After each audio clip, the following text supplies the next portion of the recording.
Hey guys, it's Cameron at I Use Properties. I hope everyone's keeping well. With the lockdown and the effects of the lockdown seemingly going to continue for a little while longer, we've had a number of issues rear their heads in the last couple of weeks. And the issue that we're seeing coming up is how, as a landlord, do you get a tenant into your property if no movement can take place currently? And obviously, I think for a lot of landlords, this has put them in a very difficult financial situation because, in effect, nobody's been able to move in or out of a property for the last 4 weeks.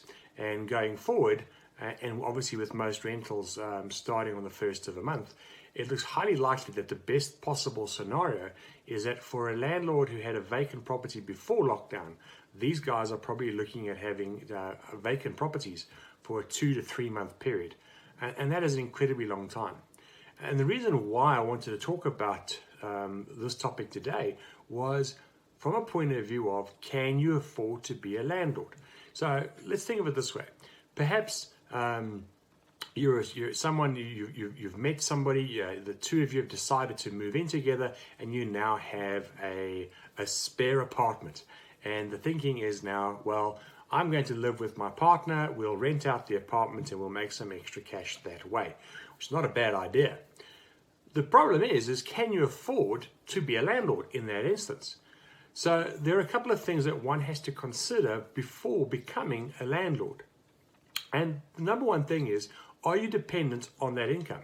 So for instance, if you're in a situation where that rental income is required or desperately required to cover the bond on the property, that's not a great situation to be in, because tenants potentially are maybe not be in a position to pay you, even though they get vetted and credit checked and all those good things prior to moving in.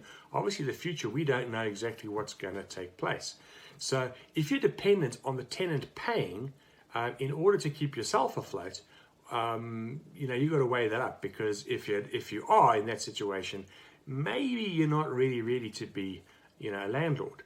The next one is, you want to become a landlord, and now the situation is I need, let's say it's 10,000 Rand a month for the rental.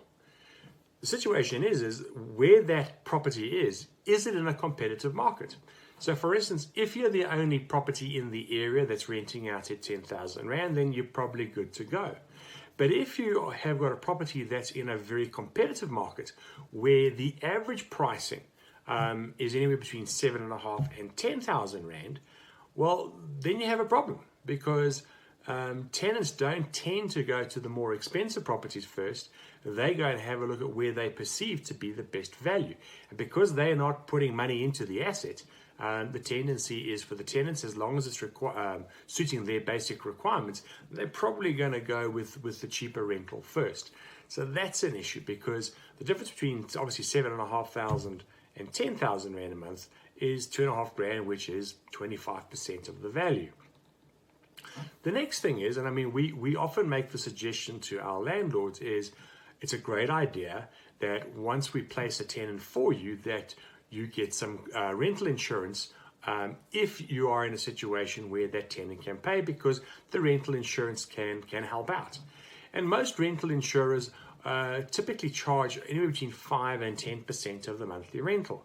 But there again, if you're working with a 10,000 Rand rental, can you afford to part with the 1,000 Rand a month? So as I go through this list, if your answer is no, and maybe no again, the pros and the cons that you're having to weigh up, potentially now the cons are starting to get a little bit higher. The next one that we get to is, what happens if we're in a terrible situation where the tenant can't pay? Now, we all need to understand, tenants or anybody has to have a roof over their heads. And the scenario that we see playing out more often than not is, listen, I'm terribly sorry that I'm doing this to you. It wasn't my intention. I want to move out, but I've got nowhere to go. And I'm really sorry. Now, according to the PI Act, Prevention of Illegal Eviction, you can't just kick somebody out. You have to apply to the courts to have the person evicted. Now, that court process can cost anywhere between 70 and 100,000 Rand. Now, when you tie in that amount of money, and then the unpaid rent, and then the unpaid utilities, you potentially now are looking at a vast sum of money. So again, can you afford to be a landlord? So these are some of the basics that I think someone needs to look at, or you need to look at, if you're thinking of getting yourself involved in the property market and you'd like to become a landlord investor. As long as you're answering yes to more of those questions rather than no, then possibly you are in the right space and you can think about becoming a property landlord. Guys, thank you so much for watching. I look forward to speaking to everybody soon.